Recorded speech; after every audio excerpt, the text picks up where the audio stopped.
Qu'est-ce que c'est? Une Bible? Tu lis la Bible, Ringo? Pas tous les jours. Au large biblique. Le podcast. Qui explore la Bible.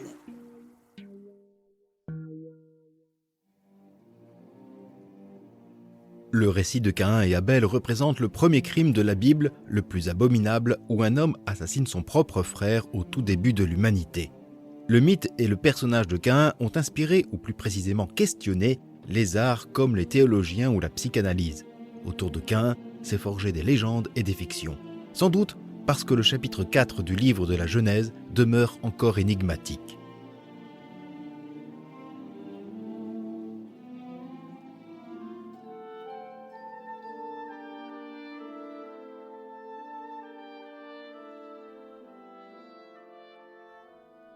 Bienvenue à toutes et à tous pour ce nouvel épisode du podcast Au large biblique. Je m'appelle François et je suis bibliste et ensemble nous poursuivons notre enquête sur la figure de Caïn.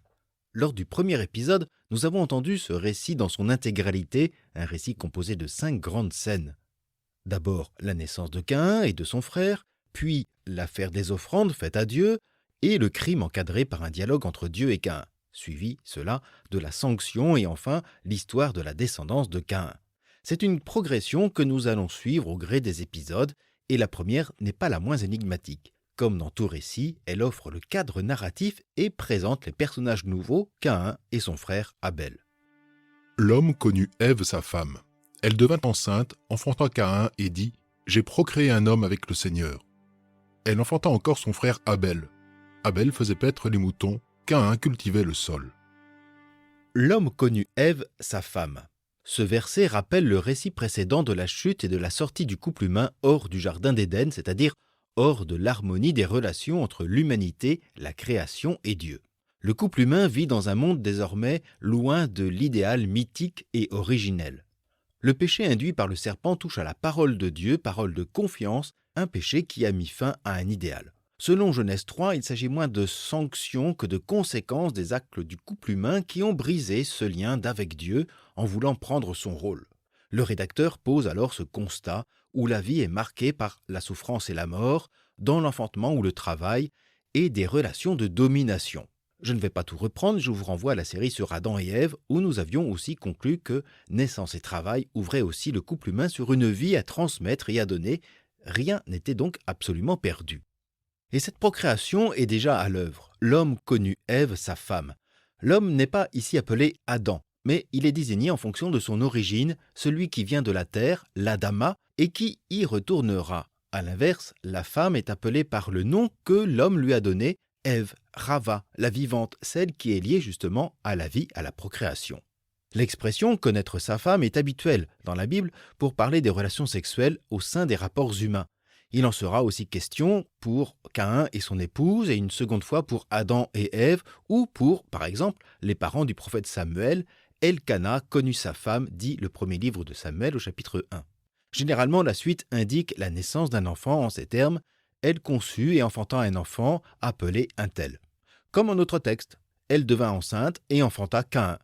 Mais ici, le récit va nous faire entendre une réaction énigmatique de la part de la mère.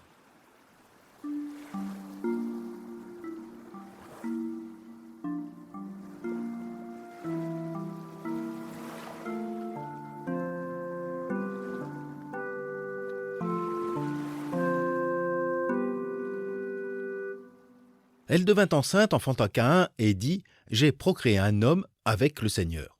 La phrase est étrange à plusieurs points de vue. Adam semble exclu de la naissance. Le verbe « procréer » est inhabituel à l'occasion de la venue d'un enfant, désigné ici par le terme « homme », ish, naissance à laquelle, autre étrangeté, est associé le Seigneur sans plus d'explication. Le verbe utilisé par le récit « procréer » en hébreu « kana » signifie majoritairement « acheter » ou « acquérir ». Mais en d'autres et rares endroits, il a le sens de créer, avec uniquement Dieu pour sujet. Ainsi, Melchisédek bénit Abraham en disant « Béni soit Abraham par le Dieu très haut qui crée, Cana, connaît, ciel et terre » Genèse 14, 19. C'est cette définition que nous entendons avec le verbe « procréer ». Dans un sens comme dans l'autre, Ève s'attribue la venue de cet enfant acquis ou procréé. Ce dernier sens peut aussi rendre compte de cet état où le couple humain est devenu comme des dieux, c'est-à-dire créateur, plein de pouvoir avec le Seigneur, du moins le pense-t-il. Si l'on insiste sur le sens acheté, alors apparaît sous la naissance le sentiment de domination, d'appartenance. La naissance viendrait alors comme un contrepoids malheureux. Au chapitre précédent, effectivement, Dieu avait dit à la femme « Ton désir te poussera vers ton homme et lui te dominera ». Or ici, Ève déclare « J'ai acquis un homme », un verbe qui marque la propriété et donc la domination inverse de la mère sur l'enfant. Cet homme nouveau-né lui appartient, elle qui est dominée par son mari, dont elle ne fait nullement mention.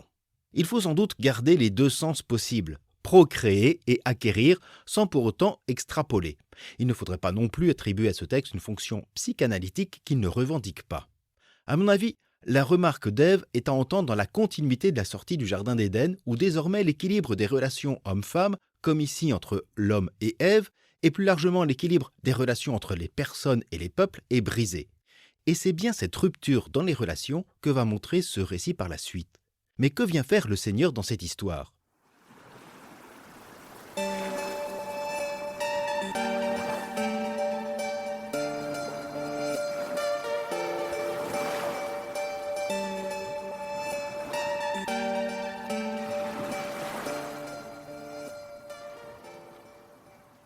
On doit entendre combien la remarque de Ève est un véritable cri de victoire. Et là encore, il y a plusieurs manières de l'entendre. En hébreu, « Vatomer keniti ish Adonai » peut se traduire par « J'ai procréé ou acquis un homme par ou de part ou avec l'aide du Seigneur ». Difficile de choisir. La préposition « et » marque une interdépendance et certainement ici une causalité entre la naissance et l'action divine selon le personnage d'Ève. Et il y a plusieurs manières d'entendre cette causalité.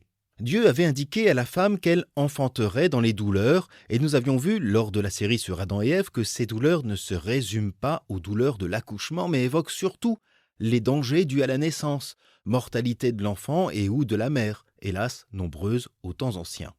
Ici, la naissance, la première naissance au monde, est une réussite, qu'Ève pourrait ainsi attribuer à la bienveillance divine. Le premier enfant est vivant, de part, avec l'aide du Seigneur. En tout cas, il ne s'agit pas d'attribuer la paternité de l'enfant à Dieu, mais le fait qu'il soit vivant et ou aussi peut-être qu'elle l'ait procréé ou acquis. En tout cas, c'est bien à Dieu qu'elle associe cette naissance et non à son époux qu'elle ne nomme pas. Donc, ou bien elle l'ignore comme on peut l'interpréter, ou bien Ève reconnaît à Dieu la grâce de lui avoir permis d'enfanter malgré la faute du Jardin d'Éden. Mais de ce fait, attribuer l'action ou la protection divine à la naissance d'un enfant, c'est souvent, dans l'art narratif biblique, lui attribuer un destin glorieux, comme vous l'avez pu l'entendre dans la série sur les naissances bibliques. Par conséquent, cet enfant, à ce moment du récit, pourrait bien être appelé à un grand dessein pour, par exemple, réconcilier Dieu et les hommes. Or, il n'en sera pas ainsi.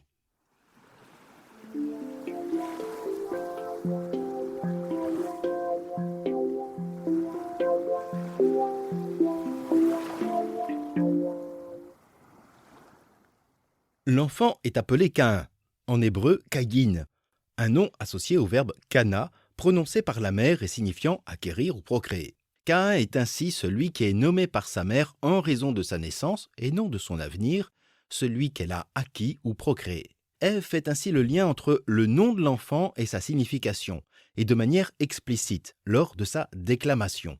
Caïn sera aussi désigné comme l'ancêtre de la tribu des nomades kénites, mais nous y reviendrons à la fin de cette série. Certains commentateurs font le lien entre ce verbe « kana » signifiant acquérir ou créer avec un homophone hébraïque « kana » signifiant jalouser, être zélé, comme si déjà en filigrane apparaissait la racine du fratricide, la jalousie. Mais la jalousie sera-t-elle le véritable motif du crime ? Nous le verrons plus tard. La naissance d'Abel, le second enfant, n'a pas la même saveur. Il n'est qu'Abel, sans qu'Ève ni Adam ne révèlent le pourquoi de son nom. Il vient au monde en second pour ne pas dire secondairement. En hébreu, Abel vient du mot « evel », signifiant fumer, buée et correspondant à ce qui est vain, fugace, comme sera la vie d'Abel, ou comme s'il ne comptait pas. Le désintérêt du texte pour son nom dit déjà son destin, celui de n'être, hélas, à cause de son frère, que de passage, comme une fumée sur terre. Abel, c'est le cadet, celui qui ne compte pas pour les hommes dans la Bible. Une double part d'héritage revient à l'aîné. On y reviendra aussi.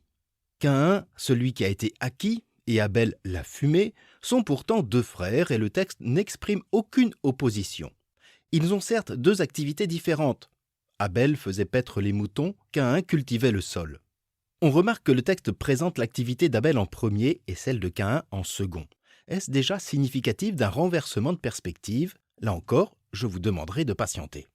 En tout cas, il ne s'agit pas d'opposer les deux fils. Leurs activités, quoique différentes, sont complémentaires. Comme dans toute société, l'élevage et l'agriculture sont nécessaires, l'une et l'autre, l'une à l'autre.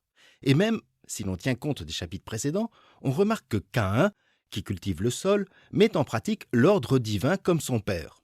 Ainsi, en Genèse 2,15, le Seigneur Dieu prit l'homme et l'établit dans le jardin d'Éden pour cultiver le sol et le garder. Et plus tard, après la faute, en Genèse 3,23, le Seigneur Dieu expulsa l'homme du jardin d'Éden pour cultiver le sol d'où il avait été pris. Autrement dit, Caïn exerce une activité qui se situe dans la droite ligne de l'ordre divin. Son frère Abel, l'éleveur, n'est pas pour autant en opposition à la volonté divine. Son père lui-même avait désigné par leur nom tout bétail en Genèse 2,20. Mais son frère Caïn est présenté comme le digne exécuteur de la parole de Dieu, celui dont la naissance a été aussi attribuée par sa mère à l'aide et à la grâce du Seigneur. Pour résumer, on peut discuter sur les motivations d'Ève, mais le récit n'inculpe pas Caïn d'un atavisme malheureux. Au contraire, il semble agir dans la droite ligne. On ne peut attendre à ce point du récit que du bien de cet enfant. Alors, qu'est-ce qui va le faire basculer du côté obscur? Eh bien, c'est ce que nous entendrons lors de notre prochain épisode. D'ici là, je vous souhaite une bonne journée, une agréable soirée, et je vous dis à bientôt sur Au Large Biblique.